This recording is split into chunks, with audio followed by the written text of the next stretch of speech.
नमस्कार मित्रांनो, महाराष्ट्र राज्य परीक्षा परिषद पुणे यांनी एक नोटिफिकेशन जाहीर केलेलं आहे आज की महाराष्ट्र शिक्षक पात्रता परीक्षा, ज्यालाच आपण TET परीक्षा म्हणतो, ती 23/11/2025 रोजी घेतली जाणार आहे. पेपर 1 1ली ते 5वीसाठी आणि पेपर 2 6वी ते 8वीसाठी. आणि ही परीक्षा जी आहे ती सर्व परीक्षा मंडळे किंवा सर्व माध्यम असतील, अनुदानित विनाअनुदानित असतील, कायम विनाअनुदानित शाळा असतील, तर त्यामध्ये शिक्षण सेवक किंवा शिक्षक पदावर नियुक्तीसाठी उमेदवारांना उत्तीर्ण होणं अनिवार्य आहे. या परीक्षेशी संबंधित सर्व शासन निर्णय, जी काही गरजेची माहिती आहे त्याच्याशी संबंधित त्यास आणि सूचना महाराष्ट्र राज्य परीक्षा परिषदेच्या या वेबसाईटवर आता उपलब्ध असणार आहेत. तर ऑनलाईन अर्ज भरणे, परीक्षा शुल्क भरणे किंवा परीक्षेची वेळ व इतर सर्व सविस्तर माहितीचा तपशील याच संकेतस्थळावर आपल्याला देण्यात आलेला आहे. म्हणून आपण त्या ठिकाणी भेट द्यावी. त्याचबरोबर आपल्या चॅनलवरही आपण त्याची माहिती देत राहूया. सदर परीक्षेची जी ऑनलाईन आवेदनपत्र, म्हणजे आपल्याला जो आता फॉर्म भरायचा आहे, तर 15 सप्टेंबरपासून, म्हणजे आज आहे 13 तारीख, आणि 2 दिवसानंतर ऑनलाईन अर्ज भरण्याची प्रक्रिया सुरू होत आहे. ती आहे 3 ऑक्टोबरपर्यंत. परंतु आता ही जी पद्धत आहे अर्ज करण्याची, ऑफलाईन नाही तर ऑनलाईन आहे, हे तुम्ही लक्षात घ्या. त्यामुळे अर्ज करण्याची सर्व प्रक्रिया समजून घेऊन तुम्ही अगदी 15 तारखेलाच अर्ज भरावा असं नाही, परंतु 3 ऑक्टोबरपर्यंतही थांबू नका, कारण ऑनलाईन प्रक्रिया असल्यामुळे नंतर वेबसाईट वगैरे हँग होत जाते. त्यामुळे 1-2-3 दिवसामध्ये तुमची सर्व कागदपत्रांची जमवाजमव झाली, ज्या काही सूचना आहेत, एकदा त्याचं अवलोकन केल्यानंतर खात्री झाली की आता यापेक्षा अधिक काही आपल्याला माहिती हवी नाही, त्यानंतर तुम्ही फॉर्म भरून टाका. तर आपण आता जो काही कार्यवाहीचा टप्पा आहे त्यासंबंधीची माहिती या ठिकाणी घेऊया. ऑनलाईन आवेदनपत्र म्हणजे आपला अर्ज आणि जी काही परीक्षेची फी आहे ती भरण्याचा कालावधी आपण पाहिलं की 15 सप्टेंबर ते 3 ऑक्टोबर या कालावधीमध्ये आपल्याला ह्या गोष्टी करायच्या आहेत. त्यानंतर प्रवेशपत्राची, म्हणजे आपल्या ॲडमिट कार्डची जी ऑनलाईन प्रिंट आपल्याजवळ आवश्यक आहे काढणं, त्याशिवाय परीक्षाच देता येणार नाही आपल्याला, तर ती आहे 10 नोव्हेंबर ते 23 नोव्हेंबर या कालावधीपर्यंत. म्हणजे परीक्षा कधी आहे आपली? 23 नोव्हेंबरला आहे. तर तोपर्यंत आपल्याला ती प्रिंट काढून देण्याचा कालावधी त्यांनी दिलेला आहे. म्हणजे अगदी परीक्षेच्या दिवशी देखील तुम्ही गरज पडली तर प्रिंट काढू शकता, परंतु त्याआधीच आपण 2-3 कॉपीज त्याच्या काढून आपल्याजवळ ठेवणं जास्त संयुक्तिक आहे. त्यानंतर शिक्षक पात्रता परीक्षा पेपर 1चा दिनांकाने वेळ दिलेला आहे 23 नोव्हेंबर 2025 सकाळी 10:30 ते 13 म्हणजे 1 वाजेपर्यंत आहे. आणि पेपर 2 जो आहे 6वी ते 8वीसाठीचा, तर त्यांचा पेपर रविवारीच 23 तारखेलाच होणार आहे, म्हणजे 23 नोव्हेंबरलाच होणार आहे. त्यांचा वेळ मात्र असणार आहे 2:30 ते 5, म्हणजे दुपारी 2:30 ते 5 असा असणार आहे. तर हे लक्षात घ्या. आता या ठिकाणी एक नोट तर दिलेली आहे की काही अडचणी जर आल्या प्रशासकीय तर या वेळापत्रकामध्ये बदल होऊ शकतो, परंतु आपल्यासाठी ही डेट 23 तारीख फिक्स आहे, आपण ठरवायची, कारण त्याआधी आपला अभ्यास होणं गरजेचं आहे. या आधी तर आता परीक्षा होणार नाही हे निश्चित आहे. त्यामुळे 23 तारखेपर्यंत आपला पूर्ण अभ्यास कंप्लीट करून आपण 23 तारखेला परीक्षेला आत्मविश्वासानं सामोरं जाणं गरजेचं आहे. आता या वेबसाईटला तुम्हीही भेट देत राहा आणि गरज पडेल तसा आपण आपल्या चॅनलवर देखील त्यासंबंधीचा व्हिडिओ करूया. आता या ठिकाणी त्यांनी काही महत्त्वाचे मुद्दे दिलेले आहेत, आपण ते एकदा पाहूयात. या ठिकाणी टीप म्हणून त्यांनी दिलेलं आहे की परीक्षाविषयक सर्व, म्हणजे जसे आवेदनपत्र भरणे, परीक्षा शुल्क, शैक्षणिक व व्यावसायिक अर्हता, अभ्यासक्रम, प्रश्नपत्रिका, मूल्यमापन, निकालविषयक सविस्तर माहिती, शासन निर्णय वगैरे सर्व या ठिकाणी किंवा या संकेतस्थळावर किंवा या वेबसाईटवर आपल्याला मिळणार आहेत. त्यानंतर महत्त्वाचा मुद्दा दुसरा आहे, अर्ज भरताना परीक्षार्थींनी 10वी 12वी शैक्षणिक व व्यावसायिक अर्हता, त्याचबरोबर दिव्यांगत्व, राखीव प्रवर्गाचे असले तर जात इत्यादीबाबतची माहिती मूळ प्रमाणपत्रावरूनच भरावी. मूळ म्हणजे ओरिजिनल प्रमाणपत्रावरून भरावी. त्याचबरोबर आपल्याला अर्ज भरताना काय हवं आहे, तर स्कॅन केलेला नवीन रंगीत फोटो. स्कॅन केलेला म्हणजे आता आपण जर कॉम्प्युटरवरून भरत असू तर त्या कम्प्युटरमध्ये तो फोटो आपल्याला ठेवावा लागेल. त्याचबरोबर आपली स्वाक्षरी त्यांनी जितक्या साईजमध्ये आपल्याला सांगितलेली आहे त्या साईजमध्ये ती स्वाक्षरी, एक रंगीत पासपोर्ट साईजचा एक फोटो, त्यानंतर स्वयं घोषणा पत्र आपण ज्याला म्हणतो सेल्फ डिक्लेरेशन. ज्यांनी याआधी फॉर्म भरला आहे त्यांना हे माहिती आहे, आणि ज्यांना माहीत नसेल त्यासाठी आपण वेगळा व्हिडिओ करूया.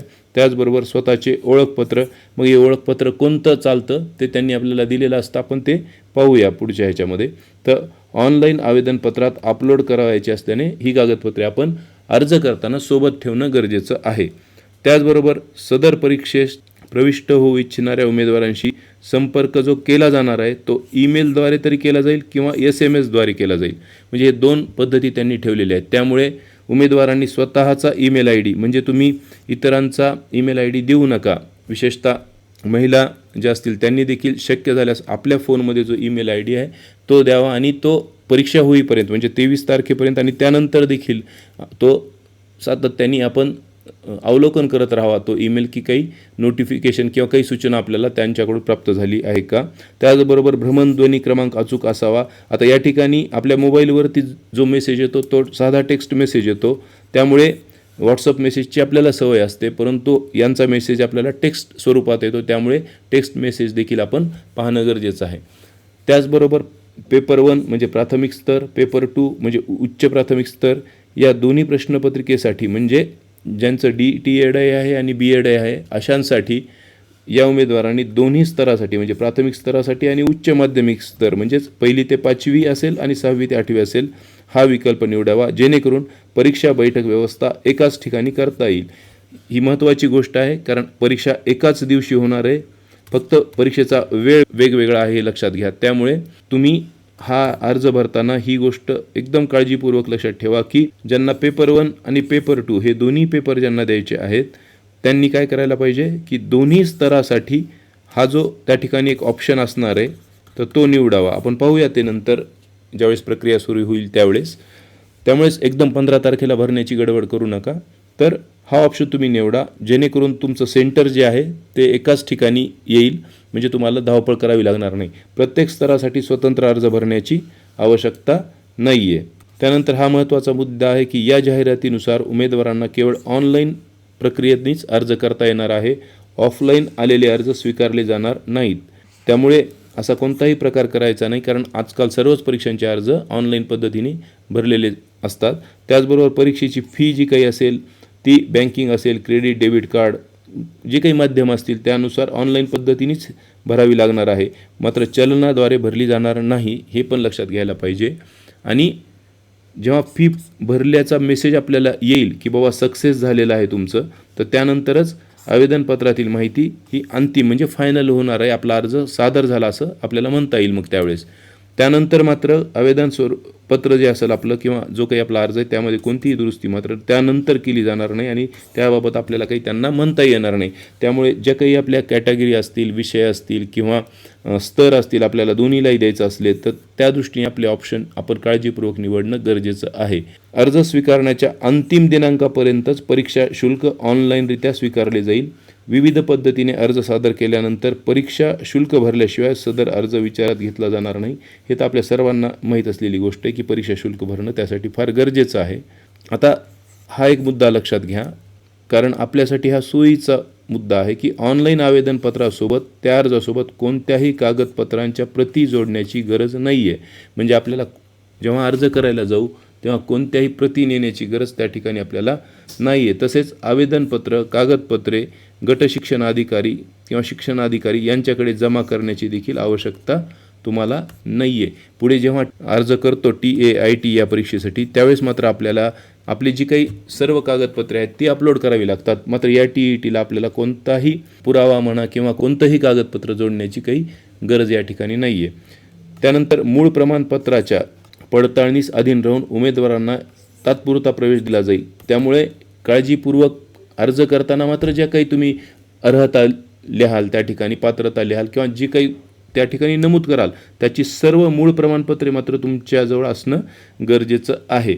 निकाल घोषित केला जाईल, म्हणजे कधी निकाल घोषित केला जाईल की तात्पुरता प्रवेश दिला जाईल व निकालही घोषित केला जाईल, परंतु परीक्षेच्या निकालानंतर शैक्षणिक व व्यावसायिक कागदपत्रांची पडताळणी प्रमाणपत्र वितरणाच्या वेळी मात्र करण्यात येते. हे लक्षात घ्या. म्हणजे TETचं प्रमाणपत्र ज्यावेळेस आपण पास झाल्यानंतर आपल्याला मिळतं त्यावेळेस मात्र तुमच्या या शैक्षणिक आणि व्यावसायिक म्हणजे थोडक्यात आपलं जे काही शिक्षण असतं ते आणि BEd, DTED सारख्या व्यावसायिक ज्या काही आपल्या पदव्या असतील, पदविका असतील, तर त्यावेळेस मात्र ही पडताळणी केली जाते आणि त्यावेळेस कागदपत्रे अपूर्ण असल्यास अथवा उमेदवार ती प्रमाणपत्रे सादर करू न शकल्यास या परीक्षेची उमेदवारी त्यांची रद्द करण्यात येईल. म्हणजे आपण त्यावेळेस पात्र जरी ठरलो तरी आपली उमेदवारी रद्द होते. त्यामुळे मग त्याच्या आधीच आपण मूळ कागदपत्रे सर्व जमा करणं गरजेचं आहे, त्यांच्या झेरॉक्स देखील काढून ठेवणं गरजेचं आहे आणि फॉर्म भरताना या झेरॉक्स घेऊन जाऊन त्यातील माहितीनुसारच त्या आपल्या अर्जामध्ये माहिती भरणं गरजेचं आहे. त्यामुळे आपल्याला पुढे कोणताही त्रास होणार नाही. आणि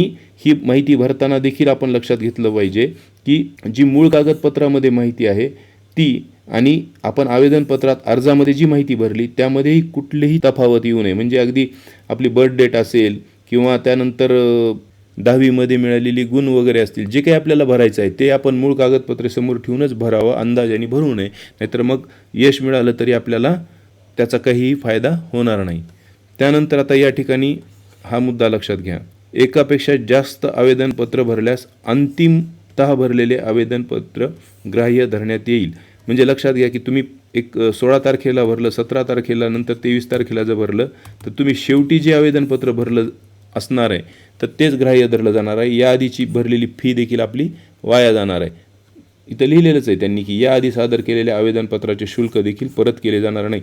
आणि महत्त्वाची गोष्ट आहे की तुम्ही 16-17 तारखेला भरलं आणि शंका वाटली म्हणून 23ला भरलं, पण 23च्या आवेदनपत्रामध्ये जर आपल्या मूळ कागदपत्रात आणि 23 तारखेला म्हणजे शेवटी आपण केलेल्या आवेदनपत्रात जर काही चूक असेल आपली की तर ती चूक तशीच आपली ग्राह्य धरली जाईल. कारण त्यांनी सांगितलं की शेवटी जे आवेदनपत्र अर्ज केलेलं आहे आपण तो ग्राह्य धरण्यात येणार आहे. त्यामुळे मग कोणतीही घाई गडबड न करता अगदी ज्यावेळेस आपल्याला कॉन्फिडन्स येईल की आपले सगळे कागदपत्र आता आपल्याजवळ आहेत त्याच वेळेस आपण हा अर्ज करणं आपल्यासाठी फायद्याचं राहील. म्हणजे फार उशीर नको, परंतु फार गडबडही नको. त्यानंतर पुढचा मुद्दा आहे शिक्षक पात्रता परीक्षा सन 2019 व 18 या परीक्षेतील गैरप्रकाराबाबत जे काही नियम किंवा जे काही निर्णय घेण्यात आलेले आहेत त्यानुसार ज्यांना या परीक्षेसाठी कायमस्वरूपी प्रतिबंधित केलेलं आहे त्यांना मात्र या परीक्षेचं आवेदनपत्र भरता येणार नाही असं या ठिकाणी सांगितलेलं आहे. आणि ज्यांचं 2019 आणि 18 मध्ये जे काही गैरप्रकार झाले त्यामध्ये नाव समाविष्ट असलं त्या यादीत आणि तरीही मग खोटी माहिती भरून जर यावेळेस अर्ज केला तर केवळ त्यांचं रद्दच होईल असं नाही तर कायदेशीर कारवाई देखील केली जाईल. त्यानंतर सदर परीक्षा संदर्भातील सर्व प्रकारचे बदल याच वेबसाईटवरती वेळोवेळी प्रसिद्ध केले जातील. त्यामुळे तुम्ही नियमितपणे या 2 वेबसाईटला भेट द्या असं त्यांनी सांगितलेलं आहे. आणि हा एक मुद्दा आहे की परीक्षेचे ऑनलाईन आवेदनपत्र भरताना फक्त ते इंग्रजी भाषेतच आपल्याला भरायचं आहे. आणि या ठिकाणी त्यांचा हेल्पलाईन नंबर देखील आहे, संकेतस्थळ आपण पाहिलं आणि 10 ते 6 या वेळेमध्ये आपण त्यांना कॉन्टॅक्ट करू शकतो. अशा प्रकारे आज जे काही प्रसिद्धी निवेदन आपल्यासमोर आलेलं आहे त्याची आपण थोडक्यात माहिती घेतली. मागच्या वेळेस आपण टेट परीक्षेचे सायन्सचे व्हिडिओ केले होते, बालमानसशास्त्राचे, त्याचबरोबर मराठी इंग्रजीचे व्हिडिओ केले होते. त्यालाही तुमचा भरघोस प्रतिसाद मिळाला होता, अनेक जणांना यश देखील मिळालं होतं. तर यावेळी देखील आपण आपल्या चॅनलवरती टेट संबंधी सर्व विषयांची व्हिडिओ करणार आहोत. म्हणून जर अजूनही तुम्ही चॅनलला सबस्क्राईब केलेलं नसेल तर सबस्क्राईब करा. त्याचबरोबर तुमच्या काही सूचना असतील तर त्या कमेंटमध्ये सांगा. धन्यवाद.